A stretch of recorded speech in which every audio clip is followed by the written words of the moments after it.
මේ මැණික් ගල් දෙක මම අලුතෙන් හදන චෛත්‍යයකට පරිත්‍යාග කරනවා. ඒ නිදාන් වස්තු තැන්පත් කරනවා කියලා කරනවලු. මට බෞද්ධ කෙනෙක් තමයි කිව්වේ.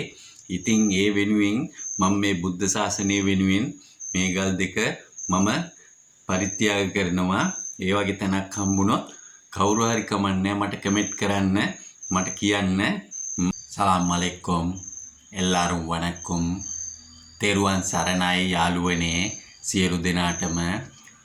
මම අද මේ වීඩියෝ එක කරන්නේ මට හම්බ වුණා මැණික් ගල් දෙකක්. මේ තියන්නේ මැණික් ගල් දෙක. මේක එච්චර වටින්නේ නැහැ. මේක නම් ලක්ෂ 2.20,000ක් විතර වගේ වෙනවා. ඉතින් දෙකම ලක්ෂ 3.5ක් විතර වෙනවා. මේකට මම මිල කරලා මේක වික්කොත් එම ලක්ෂ 3ක් විතරනේ ගන්න පුළුවන්. ඒක අරගෙන ඇත්තටම තේරුමක් නැහැ, සල්ලි වල වටිනාකමක් නැහැ. ඒකෙන් හොඳ වැඩක් කරන්න ඕනි කියලා අදහස් කරා. ඊට පස්සේ මට හම්බ වුණා මගේ යාළුවෙක් ඉන්නවා මේ සිංහල බෞද්ධ කෙනෙක්. එයා කිව්වා මේ අලුතෙන් හදන පන්සල් වල චෛත්‍යයේ අර නිදාන් වස්තු තැන්පත් කරනවා කියලා තැන්පත් කරනවා. අන්න ඒ වගේ දෙයකට යොදවන්න ගොඩක් පින් සිද්ධ වෙනවා. හොඳ වැඩක් මේමයි කියලා. ඉතින් මං අදහස් කරා මේ දේ කරන්න. කොහේ හරි ඒ වගේ තැනක්, ඒ වගේ පන්සලක් හරි අලුතෙන් හදනවා නම් මට දැනුවත් කරන්න. ඉතින් මම මේ ගල් මම පූජා කරනවා ඒ වගේ ස්ථානයකට, පූජනීය ස්ථානයකට. ඉතින් මම කියන්නේ සියලු ආගම් වලට අපි ගරු කරන්න ඕනේ. සිංහල, ඉස්ලාම්, තමිල් කියලා ಜಾති ભેදයකින් තොරව අපි ශ්‍රී ලාංකිකයෝ හැටියට වැඩ කරන්න ඕනේ. ඉතින් මම ගොඩක් කැමති මේ ධර්ම දේශනා අහන්න, මේ බුදුදහමට මම ගොඩක් කැමති. ඒ වගේම තමයි සියලු ආගම් වලට මම ගරු කරනවා. ඉතින් මම මේ කියන්නේ ගොඩක් කට්ටිය මට බැනලා දානවා, තම්බියා උඹ හරම් මස් කාපන්, මේ බුදුදහම ගැන කියන්න දෙන්න ඕනේ, අපි බලා ගන්නම් මේමයි කියලා. ඉතින් එහෙම කියන්න එපා. අපි සියලු ආගම් වලට ගරු කරන්න ඕනේ. මොකද ඒ ආගම් වල හොඳ දේවල් තමයි කියලා දෙන්නේ, නරක දේවල් කියන්නේ කිසිම ආගමක. ඒක නිසා මම මේ බයිනයට කියන්නේ මං තරහක් නෑ. ඔයාලා බයින්ද, නමුත් ඔයාලා කල්පනා කරලා බලන්න. ඔයාලා හරියට ආගම අදහනවා නම් තවත් ආගමක් හොඳයි කියනකොට බයින්නේ කවදාවත්. ඉස්ලාම් ආගම හොඳයි කියලා කෙනෙක් කියනකොට බෞද්ධ කෙනෙක් එයාට බයින්නේ. ඒ වගේම තමයි මේ බුද්ධ ධර්මය හොඳයි, හොඳ ආගමක් මේමයි කියලා කියනකොට ඉස්ලාම් කෙනෙක් බයිනවා නම් එයා හරි ඉස්ලාම් භක්තිකෙක් නෙමෙයි. තමිල් අයත් ඒ වගේ. ඉතින් එහෙම ಜಾති ભેද, ආගම් ભેද මේ පුංචි රටක තියාගන්න ඕනේ.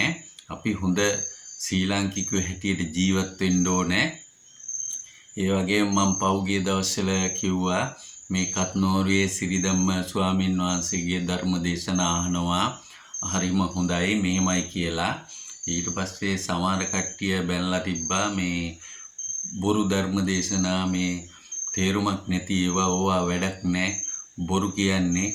බුදුරජාන් වහන්සේ දේශනා කරලා තියෙන්නේ ඔහොම නෙමෙයි, මේමයි කියලා.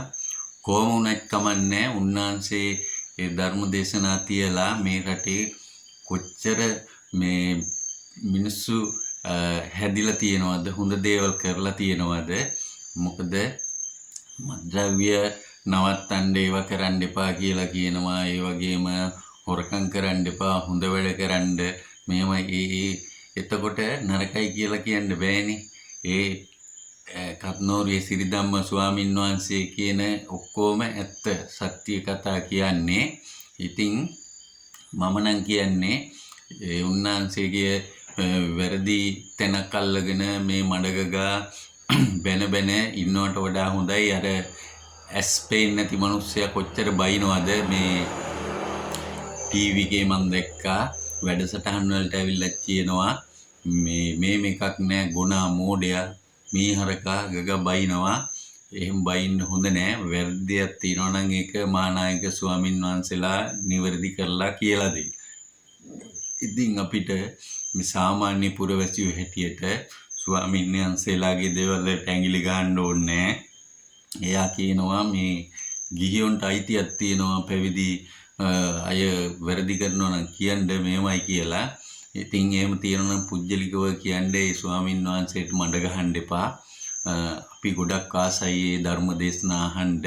ඒ වගේම තමයි මේ කාගම සිරිනන්ද ස්වාමීන් වහන්සේ, එතකොට මාතර ශ්‍රී